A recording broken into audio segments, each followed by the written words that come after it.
de voisins avec Emmanuel Bastide pour les voisins et les voisines. Bonjour, bienvenue, 7 milliards de voisins et de voisines. Aujourd'hui, une émission pour tous les perfectionnistes, les obsédés des tâches très bien faites, les obsédés de l'anticipation, de la vérification permanente. Dans nos sociétés de la performance, la recherche de la perfection apporte son lot de culpabilité, de frustration, de stress. Alors, comment reconnaître un perfectionniste et surtout, comment se simplifier la vie? Au travail, dans la vie familiale ou les études, on attend vos témoignages. Les voisins et les voisines. Appelez-nous, surtout n'attendez pas la fin de l'émission, au 33 7 64 45 51 41. On en discute avec vous, Laurence Roux-Fouillé. Bonjour. Bonjour Emmanuel Bastide. Vous êtes formatrice en entreprise et pour vous publier Perfectionnisme, mon meilleur ennemi. J'arrête d'en faire trop aux éditions Larousse. Et puis en fin d'émission, portrait d'une jeune militante béninoise, Chanceline Mevo-Wanou, qui est engagée contre les violences faites aux filles. Raphaël Constant l'a rencontrée à Cotonou. Ne manquez pas ce reportage. Je vous rappelle sinon notre numéro pour nous joindre sur les perfectionnistes, 33 7 64 45 51 41.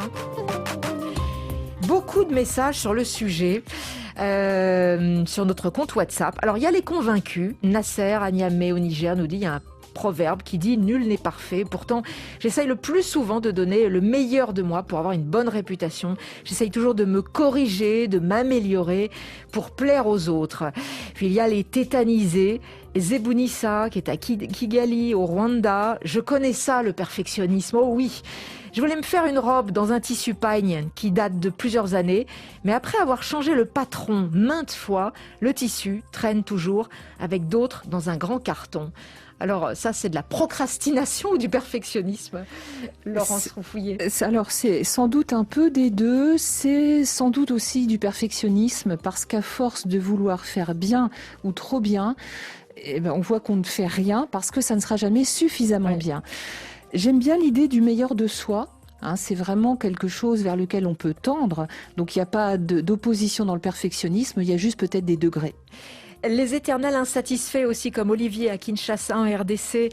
Mon travail de constructeur me plaît beaucoup. À chaque fois qu'il est fini, je ressens encore et encore le besoin de le rendre 1000 fois plus joli et parfait. Ce sentiment ne me quitte jamais et c'est pareil à chaque fois. Le encore et encore, ça dit tout, non ? Oui, ça dit le temps qu'on peut y consacrer. Alors si Olivier a du temps, c'est bien, mais s'il doit rendre son chantier dans un temps donné, il vaut mieux pas trop pousser dans la perfection. Ndeye est à Dakar au Sénégal. Je suis trop perfectionniste. Comme je suis dans la création de linge de maison, je tiens à ce que tout soit parfait avec de belles finitions. Et pour ma maison, c'est pareil. Je veux que tout soit propre, bien rangé. Si certaines choses m'échappent, ça peut me stresser toute la journée. Les finitions pour de la couture, ça s'appelle pas du perfectionnisme, on est d'accord? Ça s'appelle un travail bien fait. C'est un travail bien fait. On voit en tout cas chez vos auditeurs qu'il y a une volonté, il y a une passion de ce qu'ils font, que ce soit dans l'artisanat, dans la réalisation, dans les chantiers, dans la couture. Quand on aime ce qu'on fait, on a envie de le faire très bien parce qu'aussi on veut le partager et on veut que ce soit apprécié. Et quand les finitions vous stressent toute la journée, là, ça devient du perfectionnisme. Si ça prend trop de temps, oui. Et si ça crée une anxiété, oui, ça devient du perfectionnisme, de l'hyper-perfectionnisme. Alors, comment reconnaître un perfectionniste, une perfectionniste? Évidemment, on attend vos témoignages et puis on va essayer de donner aussi des pistes d'action, des conseils. 33 7 64 45 51 41. Appelez-nous tout de suite, les voisines et les voisins. Oui, la RFI. 7 milliards de voisins, on est toujours à l'écoute. Alors, comment reconnaître un perfectionniste ou une perfectionniste, Laurence Roux-Fouillé? Vous l'avez dit, une personne qui aime le travail bien fait, on dira qu'elle est consciencieuse. Donc, quelle est la limite avec le perfectionnisme? La conscience du travail bien fait donne un sentiment de satisfaction. Donc c'est quelque chose qui est très positif. C'est ce sentiment de plénitude, presque qu'on va avoir une fois qu'on a fait aboutir quelque chose. Dans le perfectionnisme, c'est-à-dire ce trait de caractère ou ce comportement qui fait qu'on va pousser toujours les choses un peu plus loin, ça crée un inconfort. À partir du moment où il y a un inconfort, où ça crée une tension, cette tension, elle peut être mentale, le fait d'y penser tout le temps, de se réveiller la nuit en se demandant ce qu'on va faire encore plus. Cette tension, elle peut être aussi physique. On parlait tout à l'heure du stress. Le stress se manifeste parfois par des sensations d'oppression, par une boule au ventre. À partir du moment où ça crée une tension, c'est presque déjà un indicateur qu'on est allé trop loin ou qu'on se perd peut-être dans quelque chose qu'on ne pourra jamais vraiment atteindre. On est allé trop loin dans l'amour du travail bien fait et donc au lieu d'obtenir une satisfaction, un bien-être, j'ai fini ce que je devais faire, je suis contente, je me sens bien, on obtient le contraire. J'ai fini mais c'est pas assez bien, j'aurais dû aller plus loin, etc.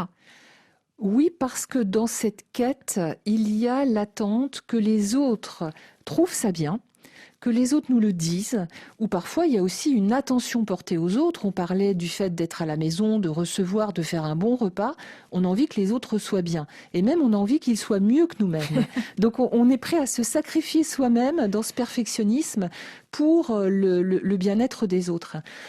Il ne faut pas que ce soit déséquilibré ou il ne faut pas que ce soit tout le temps. Est-ce que les femmes et les hommes sont touchés à égalité par le perfectionnisme ? Alors, j'ai peur de dire, de faire une légère discrimination. Je trouve en tout cas davantage de traits de caractère dans l'hyperperfectionnisme chez les femmes. Que ce soit celles que je reçois en cabinet, que ce soit celles que je peux rencontrer en entreprise. Les mères de famille aussi ont la volonté de bien faire pour leurs enfants, pour leurs conjoints. Je trouve que c'est plutôt un trait de caractère féminin. Il me semble que les hommes, alors je ne dis pas que les hommes ne sont pas perfectionnistes, mais à un moment, ils vont peut-être davantage faire la balance et peut-être se contenter ou arrêter les choses au moment où ça leur paraît suffisant. On parle vraiment de la bonne dose, du bon équilibre. Ouais, la fameuse charge mentale des femmes qui charge trop la barque aussi, parce que la société est ainsi faite. Plus d'attentes pour les femmes ? Alors plus d'attentes pour les femmes et puis aussi, on va le dire, plus d'activités. Une femme qui travaille, alors on a des statistiques à ce sujet. L'INSEE continue à nous dire que malgré tout, la répartition du temps domestique entre les hommes et les femmes est relativement inéquitable et que comme les femmes sont très investies pour celles qui travaillent et dans une activité à l'extérieur, alors que cette activité soit rémunérée ou pas d'ailleurs, ça peut être dans du bénévolat et bien évidemment dans des activités à l'intérieur, dans leur foyer, c'est chronophage et ça oblige à y penser tout le temps. La charge mentale, c'est ça, c'est le fait de devoir y penser tout le temps et sans oser forcément demander de l'aide. Ouais. Alors appelez-nous bien sûr les voisines et les voisins. On parle du perfectionnisme qui devient insupportable parfois. Comment en sortir ? Vous nous appelez au 33 7 64 45 51 41. Déjà, il faut reconnaître son degré de perfectionnisme. Il y en a qui n'en sont pas du tout atteints, d'autres plus légèrement. Quand le perfectionnisme est une façon de percevoir le monde aussi qui nous entoure, écoutez le témoignage de ce voisin au Cameroun. Bonjour les voisins et les voisines. Je suis Apollinaire depuis Yaoundé. J'ai toujours le désir d'accomplir une œuvre. Je suis un perfectionniste. Quand on est dans cet état, on a généralement l'impression que autour de nous, il n'y a que de la médiocrité. Contrairement à ce que le commun pense, la perfection est un processus. Portez-vous bien. Salut, à bientôt. Merci à vous, Apollinaire, qui nous parle de la médiocrité autour de lui-même. Vous continuez de nous téléphoner, surtout, on aimerait vous avoir de vive voix au téléphone. 33 7 64 45 51 41, c'est le compte WhatsApp. Écoutez également, Laurence Roufouillet, le message de Boubacar, qui lui aussi est en conflit avec les autres à cause de son niveau d'exigence. Bonjour les voisins, j'ai toujours aimé le travail bien fait et j'ai toujours exigé la perfection dans tout ce que j'entreprends. Par exemple, quand il s'agit de nettoyer la maison, certains se limitent seulement à nettoyer certaines parties et moi j'en exige à ce qu'on nettoie les coins et les recoins à plusieurs reprises. Et quand il s'agit du lavage des habits, certains utilisent un sachet de 15 grammes de détergent pour une chemise. Moi j'en exige à ce qu'on utilise 4 sachets de 15 grammes ou bien au-delà pour une chemise. Et certains trouvent que c'est vraiment trop. Et quant au niveau de l'éducation, souvent quand j'encadre un enfant, je demande à l'enfant de répéter. L'enfant trouve que c'est vraiment trop.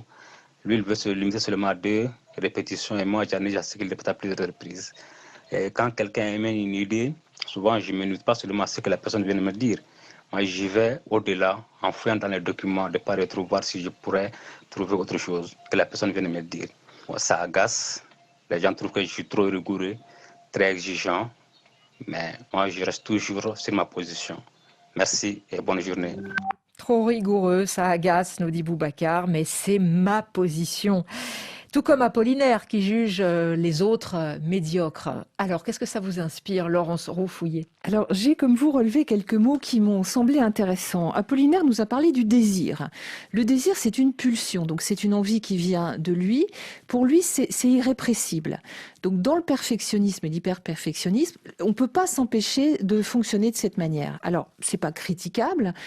Là où ça devient embêtant, c'est que ce soit Apollinaire ou Boubacar, il y a un niveau d'exigence. Alors, il y a un niveau d'exigence pour soi, très bien, mais il y a aussi un niveau d'exigence pour les autres. Et ce niveau d'exigence pour les autres ne sont pas forcément dans les mêmes capacités ni dans le même temps que nous. Parfois, il leur faut plus de temps. Boubacar parlait de l'éducation, le fait de faire répéter à un enfant. Tous les enfants n'ont pas le même rythme. Donc ça peut être relativement bloquant parfois de vouloir aller trop vite ou entre guillemets de passer en force. Et d'ailleurs, Boubacar le dit également, ça agace. Donc ça, c'est un des critères qui permet de repérer les hyper-perfectionnistes. C'est souvent, c'est les autres qui leur disent, en disant, mais pourquoi tu en fais autant? Pourquoi tu te mets trop la pression? Pourquoi tu nous mets trop la pression? Donc ça peut créer, par exemple au travail, des relations parfois un peu tendues. Ceci dit, il y a des métiers ou on va dire des disciplines qui nécessitent ou engendrent le perfectionnisme. C'est peut-être une question qu'on peut se poser. Écoutez le témoignage de Larry qui est à Kansas City aux États-Unis. Bonjour à tous les voisins et voisines, c'est Larry depuis la ville de Kansas City aux États-Unis. Pour moi, la perfection se définit comme étant l'amour du travail bien fait. Et j'ai tendance à la pratiquer en ce qui concerne les actions que je mène pour moi-même, les actions qui m'affectent personnellement. Je pense que cela est né notamment du fait de l'éducation que j'ai reçue en milieu scolaire, notamment dans les matières scientifiques où la recherche de la précision et le fait que nous recherchons à éviter l'erreur au maximum requiert un certain sens de la perfection. Et je crois au fil du temps a fini par faire part de ma personnalité. Cependant, dans mes relations professionnelles, amicales, familiales, sociales, j'ai tendance à éviter au maximum de pratiquer cette perfection. Déjà pour moi parce que cela est une tâche assez complexe et presque inatteignable du fait des différences que nous pouvons observer entre les individus. Et donc je crois que du moins ce que je pratique dans mes relations avec les autres, c'est de l'humilité et de la simplicité. Merci. Voilà, Larry qui fait la différence entre le niveau d'exigence, notamment dans des matières scientifiques, parce qu'apparemment il a un métier, voilà, oui. Et puis son monde personnel finalement. Alors bravo, parce qu'effectivement, il ne transpose pas forcément l'exigence de son métier. Alors là, on est dans une exigence de rigueur. On va le retrouver dans tous les métiers dans lesquels il y a des risques, les métiers de sécurité. Alors ça, on peut penser à la santé, oui, un chirurgien. Voilà. Je pense exactement à ça. Un chirurgien vaut mieux qu'il soit perfectionniste. Exactement. Il vaut mieux qu'il soit dans une rigueur et une précision extrême, mais il faut savoir que ça lui demande une tension et une attention précise, et que après, il faut forcément qu'il relâche. Larry nous disait aussi, donc l'exactitude, ça peut être aussi tous les métiers de la loi, du droit, qui demandent effectivement que les choses soient précises. On ne peut pas faire de l'à peu près, ni dans la comptabilité, ni dans ces métiers-là. En revanche, quand on a fini de faire ces métiers, on peut s'autoriser alors à lâcher prise, c'est-à-dire à ne pas transposer systématiquement cette façon de fonctionner. Moi, j'ai bien aimé ce que Larry disait par rapport à la simplicité, pas forcément que l'humilité c'est important, mais retrouver contrebalancer avec quelque chose de plus simple. Alors vous l'avez dit tout à l'heure, je suis formatrice, je suis aussi sophrologue, et pour moi la récupération, c'est-à-dire se donner ces moments pour faire remonter notre énergie, c'est important si on veut avoir l'énergie nécessaire après pour faire ces métiers d'exactitude et de précision. Est-ce que c'est important, selon vous, Laurence Roufouillet, de comprendre d'où vient son perfectionnisme? Est-ce qu'il est transmissible, par exemple, par une pression des parents? Est-ce qu'il y a quelque chose de, je ne vais pas dire génétique, mais de familial dans le perfectionnisme ou pas? Le perfectionnisme peut se transmettre d'abord par imitation. Alors, dans l'éducation, certains de vos auditeurs l'ont dit, il y a d'abord des injonctions. C'est-à-dire que nos parents vont nous dire, vont d'abord attendre de nous un certain nombre de choses. Ce sont d'abord des notes, c'est des résultats scolaires, et c'est valable tout au long de la vie. Ensuite, ça va être aussi des principes éducatifs qui appartiennent soit à la famille, soit au milieu dans lequel on est. Ça peut être un principe qui consiste, par exemple, à dire « on respecte toujours la parole donnée ». Si on s'est engagé sur une date, on respecte cette date parce que ça ne se fait pas de revenir sur quelque chose qu'on a fait. Ça ne se fait pas d'aller jusqu'au bout, ça ne se fait pas de renoncer. Donc ça, ce sont des injonctions parentales, éducatives, sociales. Et puis, dans les milieux dans lesquels on évolue, mais ça peut être aussi les personnes avec lesquelles on se trouve, on va comprendre. Alors parfois par imprégnation, pour voir faire les autres, on se dit finalement pour être dans ce groupe, il faut fonctionner comme ça et on reproduit. Alors après la question à se poser, c'est de se dire est-ce que ce programme-là, je veux toujours me l'imposer? Est-ce que je peux le limiter à certaines tâches? Et est-ce que j'ai envie de vivre toute ma vie comme ça? Parce que parfois, ça peut être, quand c'est excessif, moi c'est l'excès que je pointe, c'est fatigant. L'hyper-perfectionnisme. Peut-on se limiter à un perfectionnisme partiel? Ça serait l'idéal. Est-ce qu'il y a des cultures, des sociétés qui favorisent les perfectionnismes? Je pensais à des clichés sur la rigueur allemande, l'improvisation à l'italienne ou l'approximation des pays du Sud. Vous savez, c'est des choses qu'on entend dans les conversations comme ça. Mais est-ce que du coup, ça peut engendrer davantage de perfectionnisme dans la population ou pas du tout? Qu'est-ce que vous observez? Alors, j'ai pas assez de recul au niveau européen ou mondial pour faire des comparaisons entre les pays, mais c'est vrai qu'on est imprégné par le milieu dans lequel on évolue. Donc ça va quand même teinter. Un de vos auditeurs tout à l'heure parlait de la comparaison. Donc on va se comparer par rapport au référentiel qui, on va dire, le référentiel moyen ou supérieur du milieu dans lequel on évolue. Donc que ce soit le pays, la société dans lequel on évolue, ou l'entreprise. Certaines entreprises, on parle parfois d'une culture d'entreprise. Certaines entreprises vont effectivement véhiculer des valeurs autour de la performance, mais on aura l'occasion d'en reparler. Le perfectionnisme, contrairement à ce qu'on pense, ça n'est pas de la performance. Et tous les perfectionnistes ne sont pas efficaces, loin s'en faut. Oui, 4 sachets de lessive pour une chemise, c'est peut-être un peu trop et le résultat ne sera pas modifié. Vous nous appelez au 33 7 64 45 51 41. On va discuter avec vous en direct. Et 7 milliards de voisins, nous sommes en direct sur RFI avec notre invitée Laurence Roufouillet qui publie Perfectionnisme, mon meilleur ennemi. J'arrête d'en faire trop. Vous êtes très nombreux, semble-t-il, à être confrontés, concernés par ce perfectionnisme ou cet hyper-perfectionnisme, comme vous le disiez, Laurence. Vous nous appelez les voisines et les voisins pour dialoguer avec Laurence Roufouillet, 33 7 64 45 51 41. On donne la parole à Janine qui nous appelle du Cameroun. Bonjour Janine. Bonjour Laurence. Moi c'est Emmanuel, mais vous êtes la bienvenue. Bonjour Janine. Bonjour Emmanuel. Janine, alors c'est intéressant parce que vous êtes à 150 km de Douala, vous êtes en doctorat et vous vous êtes rendu compte que vous aviez un problème de gestion du temps du fait de votre perfectionnisme, je crois. Oui, exactement. Racontez-nous. J'ai toujours fait partie de ceux-là qui aiment très bien faire les choses. Oui. Là, vraiment, j'aime quand tout est très, très bien fait. Ouais. Et cela a impacté même mon travail académique parce qu'à un moment donné, je ne rends pas les devoirs toujours dans les temps. Ouais. Pas parce que je ne les ai pas faits, mais parce que j'ai envie de vraiment très, très bien les faire. Mm-hmm. Et mon encadreur a eu à attirer mon attention sur le fait que vouloir toujours très bien faire, c'est aussi ne pas laisser l'espace au correcteur, parce que c'est en écoutant le correcteur qu'on pourra identifier quelles sont ses limites. Ah oui, d'accord. Alors, c'est intéressant, Janine, ce que vous dites, parce que dans votre livre, Laurence Roufouillet, il y a tout un questionnaire pour savoir à quel point on est perfectionniste ou pas. Et par exemple, vous interrompez vos interlocuteurs, vous ne les laissez pas finir leur phrase. Si on coche cette case, ça fait partie aussi des symptômes du perfectionnisme.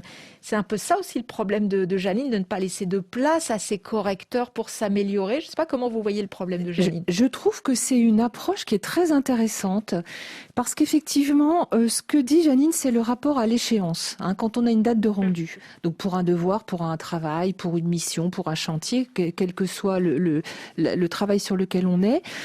Et c'est se dire, est-ce que ça sera suffisamment bien? Et j'essaye de pousser le détail au maximum. Je vous disais tout à l'heure, les perfectionnistes ne sont pas forcément performants parce qu'ils perdent du temps dans les détails. Ils vont chercher toujours plus loin, toujours plus profond. Or, ce qui va être intéressant, et ce que je trouve intéressant dans l'évaluation, puisque c'est ça, hein, laisser de la place au correcteur, c'est laisser de la place au regard de l'autre, mais dans une évaluation positive. Et non pas dans la comparaison, puisque finalement, la comparaison est quelque chose de très angoissant. Hein, on va toujours se comparer vers le haut et quelque part vers quelque chose qui est inatteignable, alors que si on se dit le fait d'être noté, évalué m'offre la possibilité de m'améliorer, c'est-à-dire de comprendre là où ça fonctionne pas, ça ouvre le champ des possibles. Alors merci pour ce témoignage parce que c'est un angle que moi j'avais pas forcément toujours vu non plus. Le rapport à l'échéance, ça c'est clair, on le trouve chez beaucoup de personnes. Ouais. Et puis c'est relativement usant et fatigant. Janine doit le savoir parce que plus elle se rapproche de l'échéance et plus le stress doit monter. C'est votre cas, Janine ? Oui, tout à fait. C'est ce qui se passe généralement. Et même au niveau de ma vie sociale, cela a impacté mes relations avec certaines personnes parce que je vais toujours vouloir apporter un élément supplémentaire à ce que X ou Y aura fait parce que je trouve que il aurait pu faire mieux. Et dans mon rapport à moi-même, cela m'empêche d'être un peu plus tolérante avec moi parce que même quand j'aurais fait une tâche, j'aurais toujours envie, j'aurais toujours cette petite culpabilité qui me fait me dire « Ah, j'aurais pu faire mieux, peut-être que si j'avais ajouté tel élément, ça aurait été un peu plus bien que ça. » Donc, ça me permet de... Ça m'empêche d'être un peu tolérante avec moi et par conséquent avec les autres. Ouais. Vos amis vous le disent, ça aussi ? Oui, des amis vrais m'ont attiré l'attention plusieurs fois à ce sujet. Donc, je me suis rendu compte que le perfectionnisme me faisait perdre énormément de temps et m'éloignait aussi de beaucoup de bonnes personnes qui m'aimaient vraiment. Ouais. Alors, comment on peut faire, Laurence Roufouillet, pour justement retrouver une bonne gestion du temps et ne pas se laisser envahir par cette pression et cette recherche du toujours mieux? Parce que finalement, c'est inatteignable. Exactement, c'est une quête. Et comme toute quête, on n'est jamais au bout de cette quête. Alors, il y a plusieurs éléments, hein, ça dépend du type de perfectionnisme qu'on peut avoir, mais on parlait tout à l'heure avec Janine de l'échéance. Quand on a une date de rendu, c'est facile. Alors, moi, j'en parle sciemment parce que quand on écrit un livre, on a une date de rendu de ce livre, de ce manuscrit. Et il y a un moment où, en fait, il faut que je le lâche, ce livre. C'est-à-dire, il faut que je me dise, voilà, ce qui est à l'intérieur est suffisamment bien. Et maintenant, il va avoir sa vie ailleurs et il va être jugé par les lecteurs. Quand on n'a pas d'échéance, on peut s'en fixer une et se dire, voilà, je me donne jusqu'à telle date pour faire telle chose. Ça, c'est une première chose. Quand on voit qu'on a tendance, parce que à vrai dire, on le sait très bien, quand on est honnête avec soi-même, on voit le moment où on dérape, c'est-à-dire le moment où on bascule vers le trop. On peut se poser la question simplement, quelle importance ça aura dans un an ?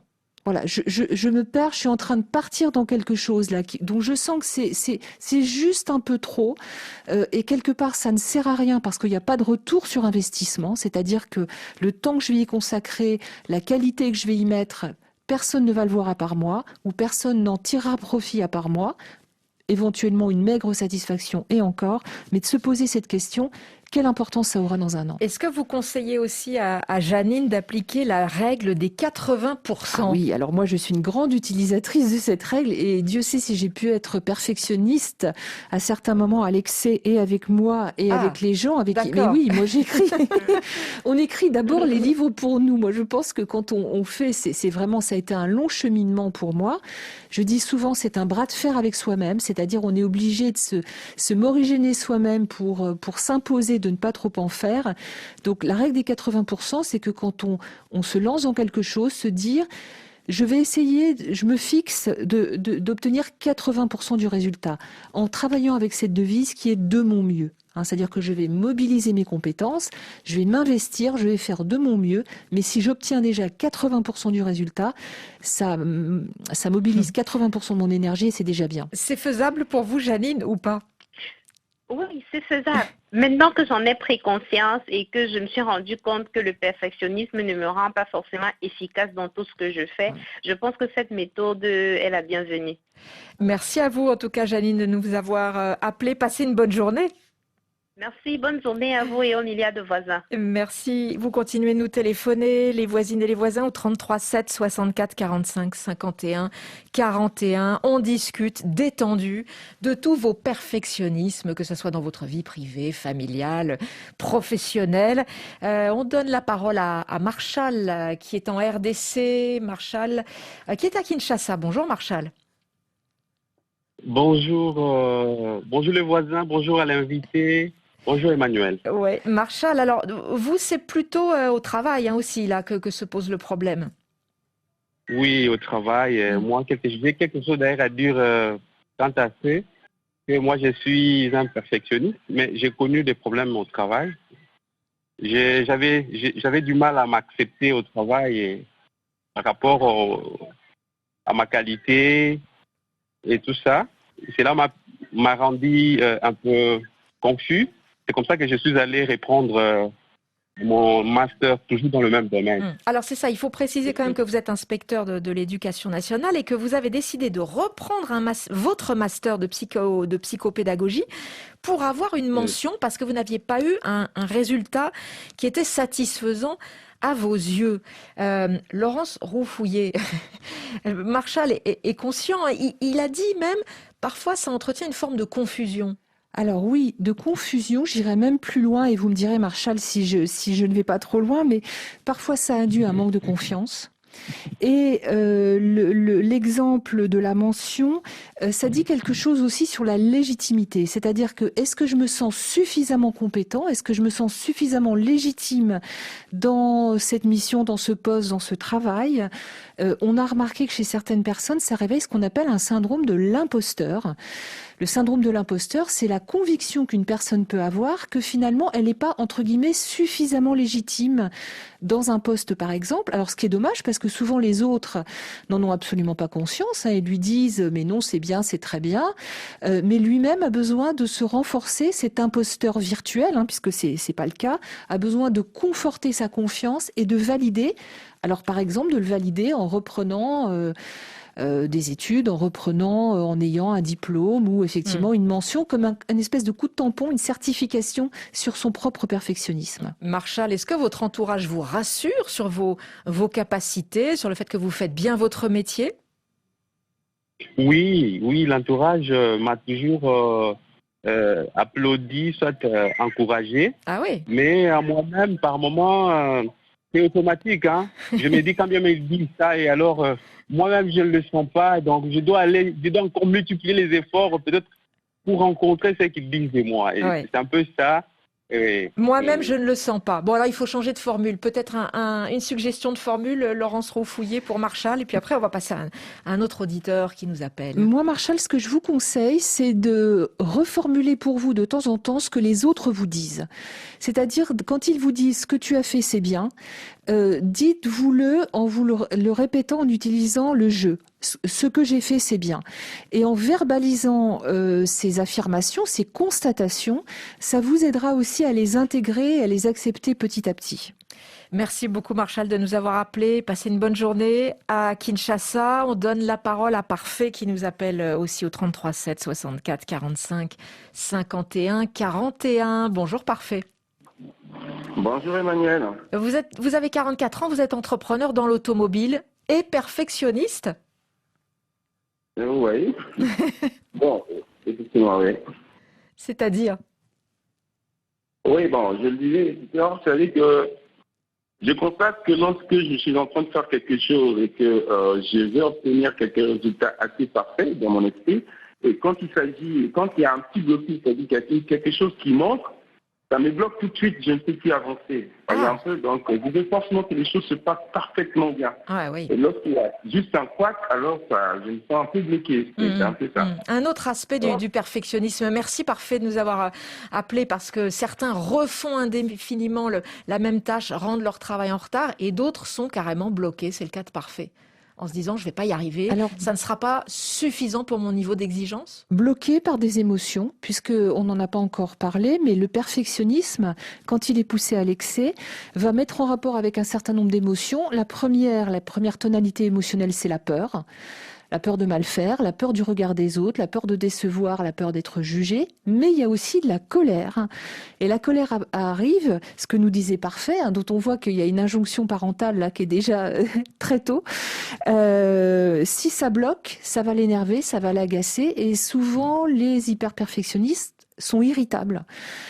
Dans une équipe, ils vont avoir tendance à être parfois un petit peu cassants parce que ça avance pas. Ils sont impatients, je le disais tout à l'heure, ça avance pas assez vite ou ça avance pas suffisamment bien par rapport à ce qu'ils veulent faire. Oui, épouser un perfectionniste. Ça tombe bien parce que vous parlez du regard des autres. Malala nous appelle chez 7 milliards de voisins. Bonjour Malala. Bonjour Emmanuel. Vous êtes à Madagascar, Antananarivo. Vous dites que c'est compliqué. Alors vous n'êtes pas perfectionniste vous-même, hein? Alors moi, je ne suis pas du tout perfectionniste, mais je travaille avec des personnes qui sont hyper perfectionnistes, c'est-à-dire ils sont mes supérieurs directs. Oui. Et dans mon travail, je fais de mon mieux, je donne le max, mais pour eux, ce n'est jamais assez. Aïe. Ils ont toujours quelque chose à critiquer de mon travail. Et c'est source de tension entre nous et ça me stresse vraiment et ça me frustre aussi. Ouais. C'est presque c'est ça, un sentiment d'injustice aussi, non? Oui, exactement, oui. Alors, qu'est-ce qu'on fait quand on a un chef ou une chef perfectionniste? Comment on gère les perfectionnistes quand on ne l'est pas spécialement soi-même? On peut travailler sur la prise de conscience. Et par exemple, moi, ce que je pourrais suggérer à Malala, c'est de temps en temps de poser des questions à son supérieur et de lui demander de formuler, d'expliquer peut-être à l'avance ce qu'il attend comme résultat. Et qu'elle voit elle-même si dans le temps qu'elle a, ce résultat il est atteignable ou pas, et de pouvoir faire de temps en temps des contre-propositions plutôt que d'être prise un peu en défaut, j'ai envie de dire, comme une petite fille à l'école, où on a l'impression de pas avoir bien fait les choses. D'ailleurs, à l'école, souvent, les appréciations scolaires, on nous note avec le terme peut mieux faire. Donc ça en dit long sur ce conditionnement qui existe souvent dès l'enfance. C'est-à-dire que quand on a un chef perfectionniste, il faut quelque part chercher à le rassurer? Oui, vous avez raison, tout à fait. Parce qu'en fait, je parlais de la peur tout à l'heure, un perfectionniste, il est angoissé. Il veut tout contrôler. C'est ça. Il est dans ce besoin de contrôle qui est très lié au besoin de reconnaissance. Donc, les autres peuvent être vus comme des gêneurs, des empêcheurs de réussir suffisamment bien. Mais si on le ramène sur terre, principe de réalité, avec des choses très concrètes, en disant voilà, on a tant de temps et il y a ça à faire, qu'est-ce que tu veux prioriser? Qu'est-ce qui est le plus important? Ça l'oblige un petit peu à redescendre et à reproposer des choses qui soient concrètes. Bon, alors Malala, il faut coacher vos chefs pour dans la bienveillance. Voilà, dans la bienveillance pour les rassurer. Est-ce que ça vous aide ces conseils, Malala? Oui, très bien, c'est très bien, merci. Merci à vous, bonne journée Antananarivo. On arrive bientôt à la fin de cette discussion. Laurence Roufouillet, peut-être les derniers conseils, les conseils essentiels pour les perfectionnistes. Moi, j'ai relevé par exemple apprendre à dire non, notamment à des choses qui ne vous intéressent pas. Bien sûr, ça c'est pour les personnes qui ont tendance à vouloir toujours faire plaisir aux autres. Donc qui acceptent beaucoup de choses ou qui vont même dans le travail, qui vont prendre une partie du travail de leurs collègues. Donc dire non, ça ne veut pas dire qu'on n'est pas gentil, ça veut dire simplement qu'on ne peut pas et parfois qu'on ne veut pas. Et on a le droit de ne pas vouloir, donc ça c'est se reconnecter à ses besoins. Quand j'ai besoin de rentrer chez moi, quand j'ai besoin de prendre du temps pour moi, quand j'ai besoin de finir mon travail avant de me faire bouffer, si je puis dire, par celui des autres, dire non, c'est juste délimiter un territoire. Et ce qui est possible et ce qui n'est pas possible. On parle aussi en termes d'énergie, puisqu'on parlait de fatigue.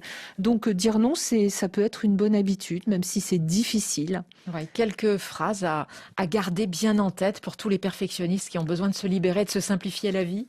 J'ai une alternative au non qui pourrait être un peu cash. Ça peut être de dire, par exemple, je vais réfléchir. Moi, j'aime bien cette idée de réfléchir. Ça veut dire, je te dis pas non tout de suite. Ça sera peut-être non plus tard, mais je vais voir comment je m'organise. Merci beaucoup à vous pour tous ces conseils, Laurence Roux-Fouillé, pour sortir de la quête de la perfection. Il faut vous lire Perfectionnisme, mon meilleur ami, aux éditions Larousse. Merci à vous. Merci et bonne journée.